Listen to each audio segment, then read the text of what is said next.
Hello friends, welcome to star education. आज हम आपको पेट के 10 नंबर वीडियो कंफर्म करा कर ही जाएंगे। आप इसको अच्छे से देखिए। इसमें से पेट के 10 नंबर आएंगे और हर एक एग्जाम में इसमें हिंदी आती है, उसमें जो है गद्यांश जरूर आते होंगे। यदि गद्यांश वाले आप क्वेश्चन आपको देखने में बड़े सिंपल लगते होंगे, लेकिन जब आपका रिजल्ट निकलता होगा तो स्वयं माइनस मार्किंग में चले जाते होंगे क्वेश्चन। उसका रीजन बता रहे हैं। रीजन क्या होता है, इसको क्वेश्चन को सॉल्व कैसे करते हैं, गद्यांश को सॉल्व करने का तरीका बहुत इंपॉर्टेंट होता है। गद्यांश देखकर सबको लगता है ये तो मेरे 5 नंबर फिक्स हैं, लेकिन गलत हो जाता है। इसका रीज़न देखिए क्या होता है। गद्यांश को हम सॉल्व कैसे करते हैं, आप इसको अच्छे से देखिए। गद्यांश को सॉल्व करने का रीज़न और तरीका क्या होता है, सही से इसको देखिए तरीका क्या होता है। गद्यांश को सॉल्व करने का सबसे बेहतरीन और अच्छा उपाय है कि सबसे पहले आप क्वेश्चन पढ़िए।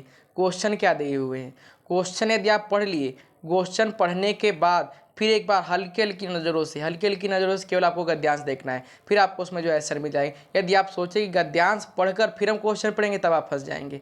आपको पहले क्या करना है, क्वेश्चन पढ़ना है। पहले वो क्या पढ़ना है, क्वेश्चन पढ़ना है। तो इसलिए हम क्वेश्चन पहले ध्यान देते हैं। क्वेश्चन पढ़ लेंगे, फिर आपको आंसर देने में गद्यांश से कोई दिक्कत नहीं होगी। देखिए जैसे कबीर ने किसका विरोध किया, कबीर ने किसका विरोध किया, ठीक है। इसका लिखा है, आप किसका लिख लीजिए। कबीर ने किसका विरोध किया, कबीर ने किस मार्ग का प्रचार किया, कबीर की सांप्रदायिकता विरोधी तर्क जो है अकाट्य थे, ठीक है।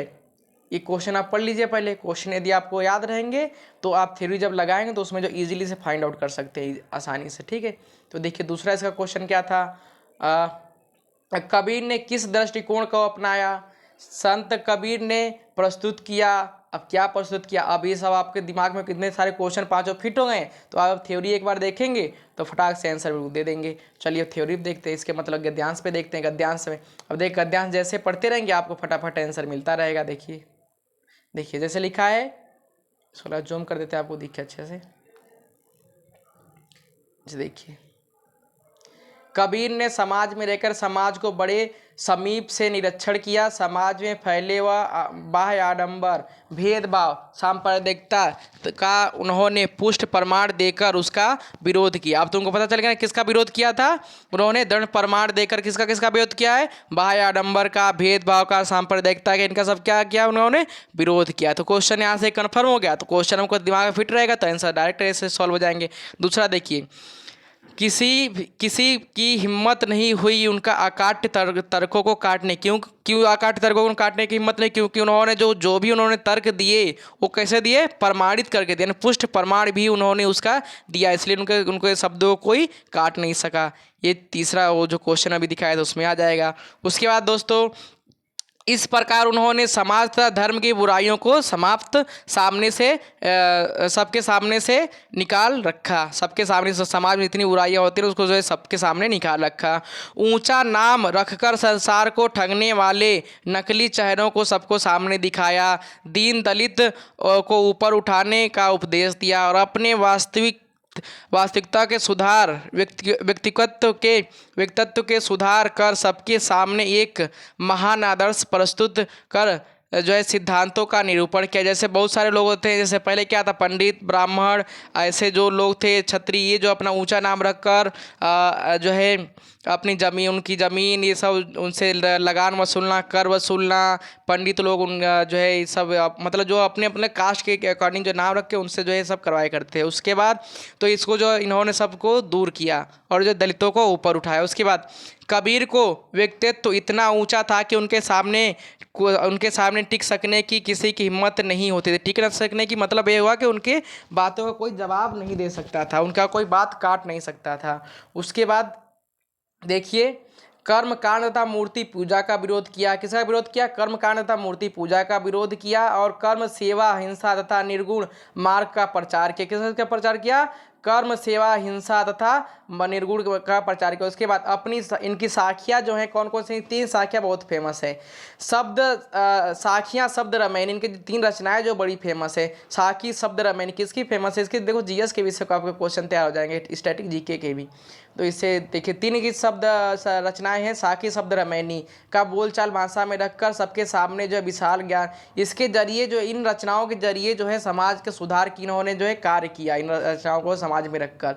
इस प्रकार कबीर ने साम्यवादी दृष्टिकोण को अपनाया। साम्यवादी दृष्टिकोण उस समय जो चल रहा था उसके अकॉर्डिंग जो है उसको अपना उसका उपदेश दिया। और कथनी करने की एकता पर बदली, यानी कथनी करनी यानी जो तुम करोगे उसका ही फल भोगोगे, इसका जो है उन्होंने बहुत एकता बल दिया। महान युग दृष्टा, यानी युग दृष्टा वो जो है आगे तक देखते थे, आगे तक देखने का मतलब है कि वो जो है भविष्य की बातों को लेकर भविष्य को सोचते थे।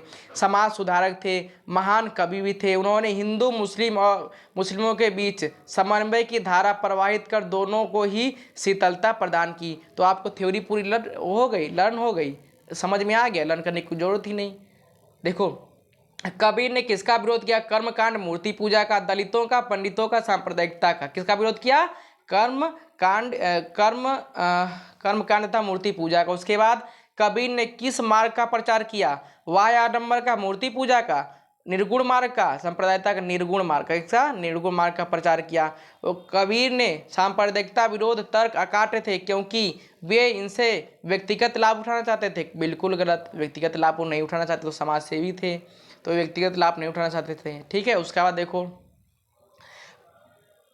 बाद देखो क्योंकि उनके जो तथ्य थे वो सभी प्रमाणित हुआ करते थे। ठीक है, उनके तथ्य थे पूर्ण जो पुष्ट प्रमाण आधारित थे। ठीक है, इसलिए उनके कोई बातों को काट नहीं सकता था, यानी हर एक को प्रूफ देते थे। जो भी बात बोलते थे उसके उनको प्रूफ देते थे कि हाँ इस पर ये जो है इस तरीके से होगा, ये इस तरीके से होगा। ठीक है, उन्होंने समाज को करीब से समझा।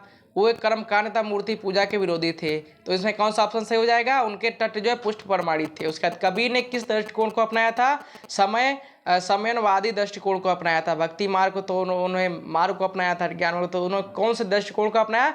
समयवादी, समय के साथ जो आती हैं चीजें। ठीक है, फ्यूचर की संत कबीर ने प्रस्तुत किया ज्ञान का मार्ग, सत्य और अहिंसा का मार्ग, भक्ति का मार्ग, कर्मकांड का मार्ग। तो इन सबसे जो एक्चुअल अपना आप लगेगा जो ऑप्शन होगा, है तो सभी चीज इनकी सभी चीजें ठीक है, लेकिन जो एक्चुअल आंसर होगा वो होगा सत्य और अहिंसा का मार्ग। किसका? सत्य और अहिंसा का मार्ग जो है उन्होंने प्रस्तुत किया। उसके बाद देखिए ये 5 नंबर में आएगा। 5 नंबर में एक गद्यांश आएगा पेट में, 2 इसमें गद्यांश आएंगे। 5-5 नंबर के 2 गद्यांश आएंगे। समझो बच्चों, फ्री के क्वेश्चन, फ्री के जो है नंबर है, इसको बिल्कुल छोड़ के नहीं आना है। 5 नंबर आपको यहाँ पे मिल जाएंगे। आप अच्छे से कर लेते हैं तो पहले ध्यान रखना है, पहले हमको क्या पढ़ना है? क्वेश्चन पढ़ना है, फिर थ्योरी में से आंसर लिखना है। पहले आप थ्योरी पढ़ने बैठ जाओगे तो टाइम ज़्यादा लगेगा। टाइम मैनेजमेंट करके कंपटीशन की सबसे अच्छी बात होती है यदि आप टाइम मैनेजमेंट करना सीख गए तो कंपटीशन इजीली फाउंड कर सकते हैं, क्योंकि आता तो सबको है लेकिन टाइम मैनेजमेंट करना किसी को नहीं आता। पेपर सभी कर लेंगे, अच्छे नंबर भी सभी ला सकते हैं, लेकिन जो समय के साथ जो आंसर ला दे वो अच्छा स्टूडेंट मानता है, उसी के क्लियर भी होता है। 100 क्वेश्चन तुम एक दिन में लगाओ उसका मतलब नहीं है, तुमको 100 क्वेश्चन 2 घंटे में ही लगाने हैं, इसलिए टाइम मैनेजमेंट करके चलना है। तो टाइम मैनेजमेंट कैसे होगा? जो एक्यूरेटली तुमको अच्छे से अच्छा मतलब टाइम को अपने बचाना है। तो टाइम कैसे बचेगा? पहले तुम क्वेश्चन पढ़ोगे, फिर उसका थ्योरी पढ़ोगे, तब होगा। अगला देखो, दूसरा गद्यांश देखो। एक आपका ये होगा 5 नंबर का, दूसरा गद्यांश देखो। इस आधार ऐसे ही क्वेश्चन आते हैं, क्वेश्चन कोई डिफिकल्ट नहीं होते, बस आपको क्वेश्चन को गद्यांश को पढ़ने का, गद्यांश सॉल्व करने का तरीका क्या होना चाहिए, पहले आपको क्वेश्चन पढ़ना चाहिए। इसलिए देखिए दूसरे का हम क्वेश्चन डिस्कशन करते हैं। देखिए दूसरे क्वेश्चन क्या है?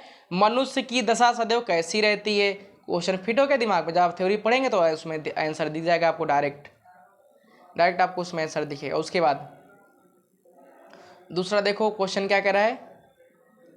कवि को प्राकृतिक जो है पर्यालोचन के सिवाय और किसका अच्छा ज्ञान होना चाहिए? दूसरा क्वेश्चन दिमाग फंस गया। ठीक है, वह कौन होता है जो दूसरों के सुख दुख का अनुभव करके अपने शब्दों में वर्णन करता है? वह कौन होता है जो दूसरों के दुख सुख को अपने अनुभव करके अपने शब्दों में वर्णन करता है? तीसरा क्वेश्चन दिमाग में फिट हो गया। उसके बाद देखिए 4th क्वेश्चन, कवि की विशेषता क्या है? कवि की विशेषता क्या? ये भी क्वेश्चन तैयार हो गया। अब जब थ्योरी पढ़ेंगे तो इसके राइट हैंडर में से चलेंगे। 5वां क्वेश्चन देखो क्या कह रहा है? किस व्यक्ति में प्राकृतिक के कौशल को देखने और समझने की क्षमता होती है? किस व्यक्ति में प्राकृतिक के देखने और कौशल को देखने और समझने की क्षमता होती है? क्वेश्चन हमको याद हो गए। अब क्वेश्चन याद हो गए तो थ्योरी हम पढ़ेंगे तो हमको इजीली फाइंड आउट हो जाएंगे क्वेश्चन। देखिए थ्योरी पे आ जाते हैं वापिस, गद्यांश पे आइए। जिस कवि में प्राकृतिक के दृश्य और प्राकृतिक कौशल को देखने और समझने की जितनी अधिक होती है उसका ज्ञान उतना ही बड़ा होता है, बड़ा कवि होता है। तो मतलब क्या हो गया? इसका आंसर कौन सा हो जाएगा? कवि। याद रखना, कवि। प्रकृति को कौन समझता है? कवि। प्राकृतिक पर्यालोचन के सिवाय कवि को मानव स्वभाव को भी अभाव कर लेता है। देखो मानव स्वभाव ने उसके सुख दुख को सबको अभाव कर लेता है कि नहीं कर लेता है? कवि अपने वर्डों में कन्वर्ट कर देता है उसको, अपने वाक्यों में। मनुष्य अपने जीवन में अनेक प्रकार के सुख दुख आदि का अनुभव करता है, उसकी दशा कभी एक सी नहीं रहती। मनुष्य की दशा एक सी कहाँ रहती? कभी सुख कभी दुख। अगला देखो, अनेक प्रकार के विकार तरंगे मन में उठा करती है। मतलब आज हम ये बनेंगे तो कल वो बनेंगे, तो कल इस वैकेंसी भरेंगे, इस वैकेंसी फॉर्म भरेंगे, उस वैकेंसी फॉर्म भरेंगे, तो ऐसे मतलब बहुत सारी सोच आया करती है दिमागों में। उसके बाद देखो, इनके इन विचारों की जांच, ज्ञान और अनुभव करना सबका काम नहीं है। वे केवल कभी ही इनको अनुभव कर सकता है। वो केवल इनको कौन अनुभव कर सकता है? सभी के बस की बात भी नहीं। कौन अनुभव कर सकता है? कभी अनुभव कर सकता। सब कर तो सकते हैं लेकिन अपने शब्दों में उनको बयान नहीं कर सकते। इसलिए इसका कार्य कौन होता है? कौन कर अच्छे से कर सकता है? कवि कर सकता है। यानी उनको अनुभव, उनके सुख दुख को अनुभव करके अपने शब्दों में उसको बयां भी कर देता है। उसके बाद, जिसका कभी पुत्र शोक नहीं हुआ हो तो वह उस शोक का यथार्थ ज्ञान होना संभव नहीं है। यानी जिसका कभी पुत्र शोक, यानी जिसका कभी लड़का ना मरा हो तो उस बाप को कभी उस जो पुत्र शोक कभी हो नहीं सकता, उसका कभी ज्ञान नहीं हो सकता है। लेकिन एक कभी ही ऐसा आदमी होता है जो पुत्र शोक का ज्ञान रखता है, यानी उसका सुख दुख को अनुभव कर लेता है, उसके पुत्र शोक को अनुभव करके अपने शब्दों में वर्णन कर लेता है। ठीक है, तो एक कभी ही ऐसा व्यक्ति होता है जो पुत्र शोक को भी अनुभव कर सकता है और अपने उसमें प्रवेश, वही लिखा है, पुत्र शोक पिता का और माता का आत्मा में प्रवेश करके, पिता और आत्मा के प्रवेश करके उसका अनुभव कर लेता है और उसको अपने शब्दों में वर्णन कर देता है। ठीक है, देखिए आर्मी वगैरह पे इसमें जितने भी कवि होते हैं हमारे, बहुत से अभी विश्वास कुमार जी हैं, ये सब जो है अपने जो है इस पे क्या करते हैं। आगे देखिए कवि क्या करते हैं, आगे देखिए क्या कह रहा है। उस अनुभव का वह इस तरह वर्णन करते हैं कि सुनने वाला तन्मय होकर दुख से अनुभूत हो जाता है। मतलब उस वर्डों को इस तरह उसको मतलब गाते हैं, इस तरह अपनी कविता को संग्रहित करते हैं कि उनको जो सुनेगा तो खुद मतलब खुद अनुभव करेगा कि हाँ ये दुख तो मेरे ही ऊपर पड़ा है। ठीक है, उसे ऐसा मालूम होने लगता है कि स्वयं उसी पर वह दुख पड़ा है। ठीक है, जिस कवि को मनोविकार और प्राकृत बातों का यथेष्ट ज्ञान नहीं होता है वह जो है कथा कभी भी नहीं हो सकता। ठीक है, वह अच्छा कवि कभी भी नहीं हो सकता। कथा नहीं यहाँ पर अच्छा होगा। ठीक है, इसको करेक्शन कर लीजिए, वह अच्छा कवि कभी भी नहीं हो सकता। ठीक है, वह अच्छा कवि कभी भी नहीं हो सकता है। ठीक है, उसके बाद देखिए अब क्वेश्चन पे चलते हैं। क्वेश्चन देखिए वापिस देखिए, मनुष्य की दशा कैसी रहती है? सदैव एक सी रहती है, एक सी नहीं रहती है, दयनीय रहती है, एक सी नहीं रहती। ऑप्शन कौन सा होगा?